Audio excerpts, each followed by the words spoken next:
क्या नरेश मीणा को कांग्रेस मना पाएगी या फिर कांग्रेस को इस बार हार का सामना देखना पड़ेगा? क्योंकि बात की जाए तो नरेश मीणा को साथ दिया है हनुमान बेनीवाल, चंद्रशेखर आजाद, रविंद्र सिंह भाटी और राजकुमार रोत। उसके बाद में नरेश मीणा ने फैसला लिया है चुनाव लड़ा जाए और अभी ये मैदान में है। राजस्थान में उपचुनाव को लेकर राजनीतिक दलों की ओर से बागियों की मनाने की कोशिश जारी है। इसी कड़ी में कांग्रेस ने 700 सीटों पर विधानसभा वार 42 नेताओं को नियुक्त किया गया है ताकि इन सभी सीटों पर डैमेज कंट्रोल किया जा सके और जमीन स्तर पर रणनीति बनाई जा सके। प्रदेश प्रभारी को भी अलग अलग विधानसभा क्षेत्र की जिम्मेदारी दी गई है।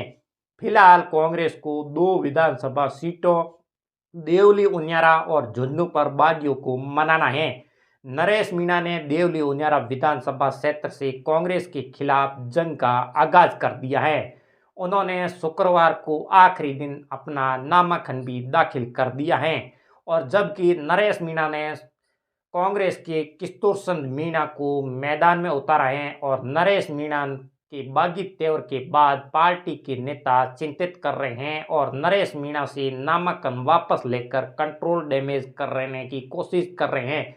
देवली उनियारा के लिए कांग्रेस ने पूर्व मंत्री मोहन शर्मा, सांसद अमिताराम जी बेनीवाल, विधायक प्रशांत शर्मा, प्रदेश उपाध्यक्ष रामनिवास और चौधरी करण सिंह उसियाडा और गौतम किशन लाल को वरिष्ठ पर्यवेक्षक के तौर पर जिम्मेदारी सौंपी है कि इन नेताओं ने नरेश मीणा को अपना नामांकन वापस लेने की जिम्मेदारी सौंपी है और झुंझुनू विधानसभा सीट पर रिटायर्ड आईएएस अशफाक हुसैन और कांग्रेस के लिए मुश्किल खड़ी कर रही हैं और मुस्लिम महापंचायत ने कांग्रेस के परंपरागत वोट बैंक हवाला देते हुए मुस्लिम को टिकट देने की मांग की थी। हालांकि पार्टी ने विजेंद्र ओला के इनकार कर दिया और उसके बाद में झुंझुनू सीट पर पूर्व मंत्री राजेंद्र गुड्डा ने भी नामांकन दाखिल किया है। माना जा रहा है मुकाबला काफी दिलचस्प होना जा रहा है। इस सीट की जिम्मेदारी वरिष्ठ पर्यवेक्षक के तौर पर पूर्व मंत्री गोविंद राम मेघवाल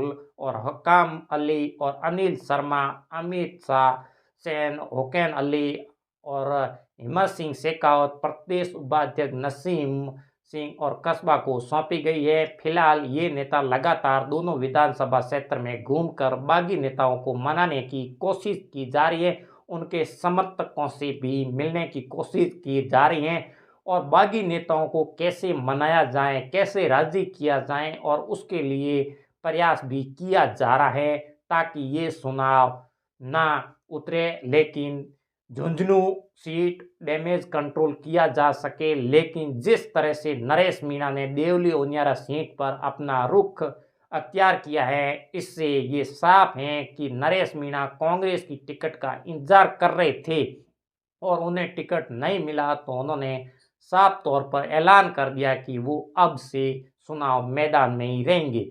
चुनाव में हार जीत के बाद वो तो रिजल्ट आएगा तभी पता चलेगा, पर नरेश मीणा चुनाव मैदान में पिछड़ते नजर नहीं आ सकते। हो सकता है क्योंकि नरेश मीणा का कहना है कि पार्टी ने हमें टिकट नहीं दिया, उसके बाद में हम लगातार प्रयास कर रहे हैं, किसी भी हालत में हम वापस नहीं घिसकेंगे और चुनाव लड़ाया जाएगा। और नरेश मीणा के करीबियों से भी बात की जा रही है कि किसी भी हालत में नरेश मीणा को मनाया जाए, पर एकजुट होकर और खुलकर लड़ेंगे उनका कहना है। और कांग्रेस ने उनकी लड़ाई किसी से नहीं है, उन्होंने चुनाव जीतना है और उनका साफ कहना है कि वो जनता के लिए आशीर्वाद में को लेकर ही मैदान में उतरे हैं और जनता के आग्रह पर ही वो चुनाव मैदान में उतरे हैं। वो किसी को भी चुनाव में किसी भी हालत में वो नतीजा कुछ भी रहे पर चुनाव मैदान में ही है और नरेश मीणा चुनाव मैदान से हटने को तैयार नहीं है और कांग्रेस तनातनाई में है और बढ़ती ही नजर आ रही है। सचिन पायलट नरेश मीणा के करीबी हैं और माना जा रहा है आखिर में सचिन पायलट मनाने की कोशिश करेंगे, पर नरेश मीणा का कहना है किसी भी हालत में मनने की अब बात ही नहीं है, क्योंकि मैंने 2-3 बार टिकट मांगी और पार्टी ने मुझे टिकट नहीं दिया और अभी मैं वापस मैदान में ही रहूँगा, किसी भी हालत में मानने को लिए तैयार नहीं हूँ।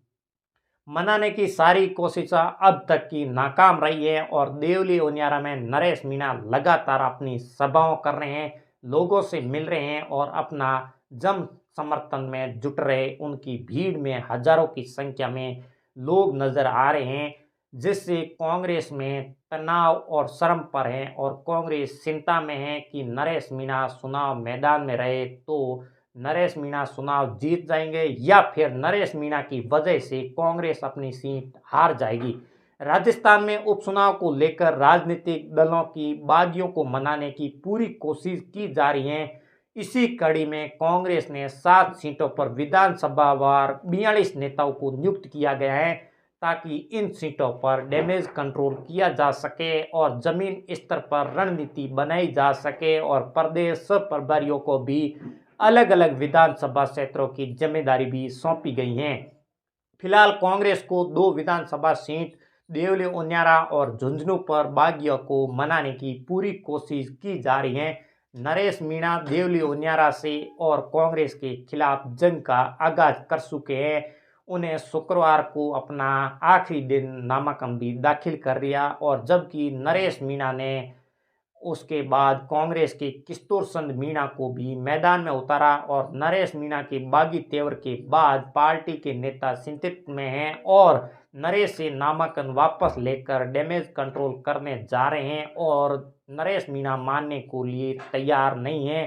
पूर्व मंत्री हरि मोहन शर्मा, सांसद उमेदराम बेनीवाल, विधायक प्रशांत शर्मा, प्रदेश उपाध्यक्ष रामविलास चौधरी और करण सिंह उसियाड़ा, राखी गौतम, किशनलाल वरिष्ठ पर्यवेक्षकों के तौर पर जिम्मेदारी सौंपी गई है।